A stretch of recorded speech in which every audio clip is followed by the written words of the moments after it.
대한민국 헌법에서 규정하고 있는 계엄의 조건은 헌법 제77조이랑 전시사변 이에 준하는 국가 비상사태에 있어서 병력으로서 군사상을 필요에 응하거나 공공의 안정 질서를 유지할 필요가 있을 때만 법률이 정한 바에 의하여 계엄을 선포할 수 있게 되어 있습니다.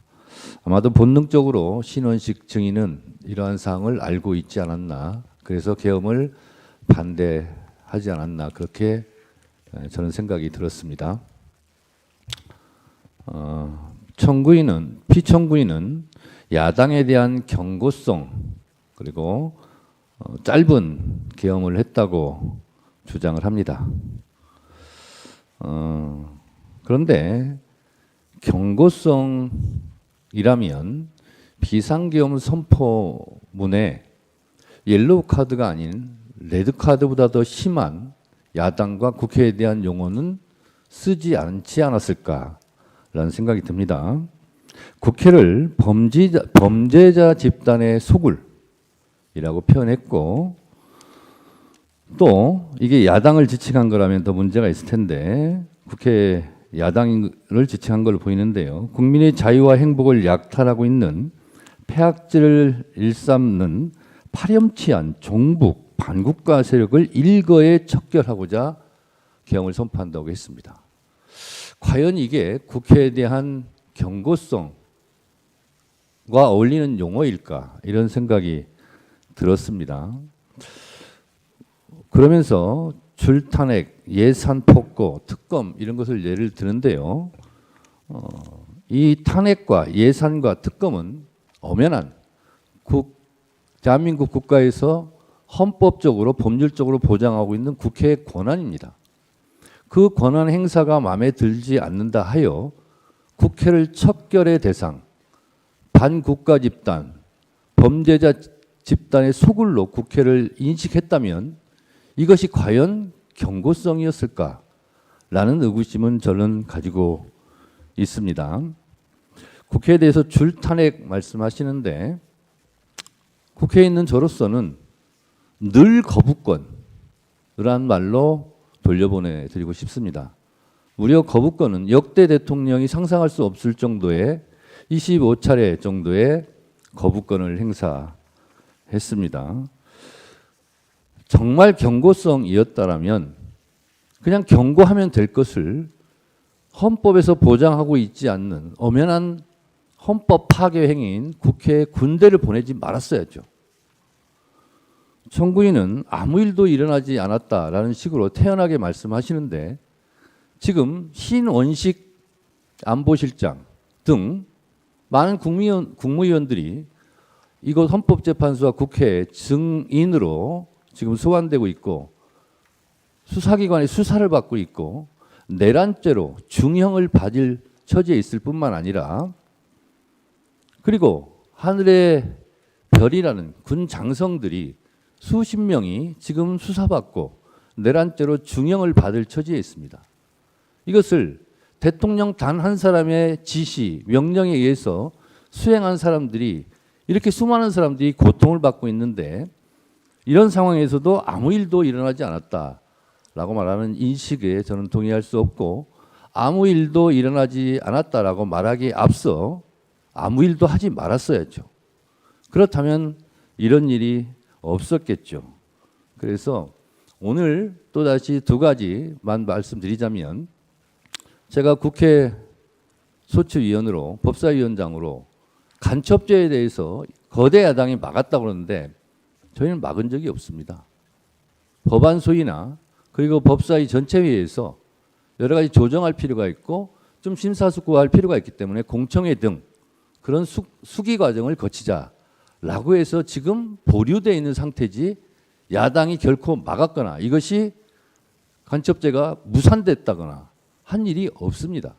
그리고 아까 증언 과정에서 나왔다시피 초급 간부에 대한 국방 예산은 정부의 편성권을 갖고 있는 편성을 자체를 하지 않은 걸 가지고 야당의 책임을 떠넘기는 것은 참으로 비겁한 일이다, 이렇게 생각이 들어서 하나하나 팩트 체크도 진실이 드러나고 있는 만큼 또 야당에 대한 경고성 개헌은 결코 아니었다라는 생각이 저는 듭니다. 이상입니다. 아까 그 소추 위원장께서 이런 줄탄핵, 예산, 입법의 폭거가 국회의 권한이라고 얘기를 하셨는데 비상계엄의 선포와 그에 따르는 후속 조치도 엄연히 헌법상 대통령의 권한이라는 점을 말씀드립니다.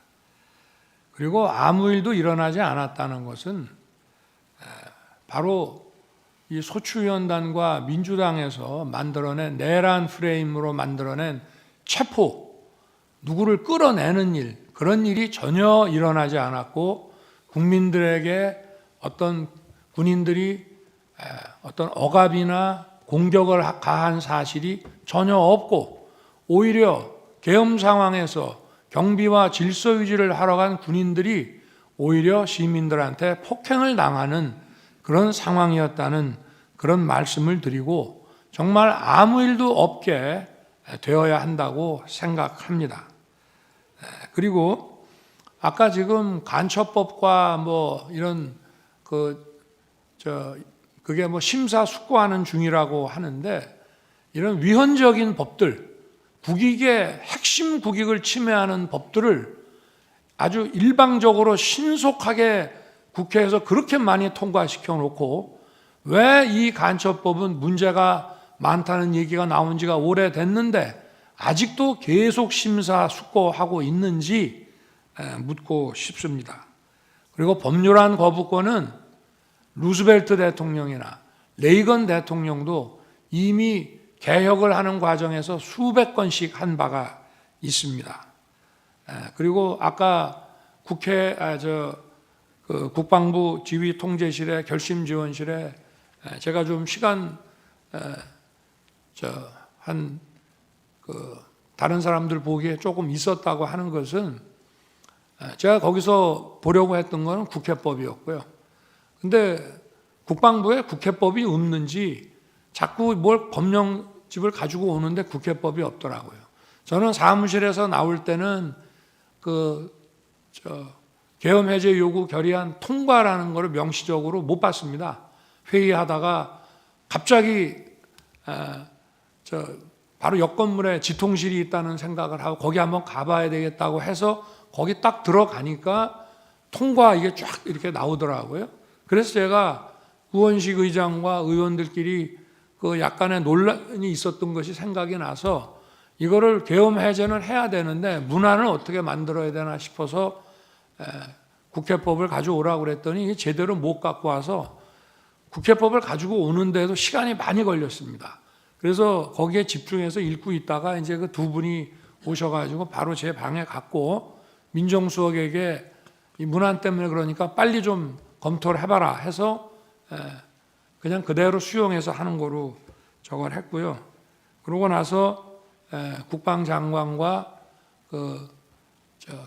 계엄사령관 박한수 총장을 불러서 군 철수시키라고 이제 지시를 했고, 그러고 이제 이미 국회 국무위원들은 비서실장이 다 불러놨기 때문에 기다리고 있는데 제가 시간이 좀 걸린다고 그래서 국무위원들 오는데 계엄 해제시까지 그냥 기다릴 게 아니라 먼저 언론 브리핑을 국민들한테 해야 되겠다 싶어가지고 간단한 그 담화문을 작성하도록 하고 그게 다 됐다고 그래서 내려가서 이제 준비시켰다가 발표를 하고 나니까 이제 정족수가 다 차서 곧 국무회의 해제 국무회의를 한다고 했습니다. 아까 비상계엄 선포 전 국무회의가 그 전부터 계속됐지만 정족수가 채워져 가지고 5분밖에 안 한 국무회의라고 했는데 해제 국무회의는 1분밖에 안 했습니다.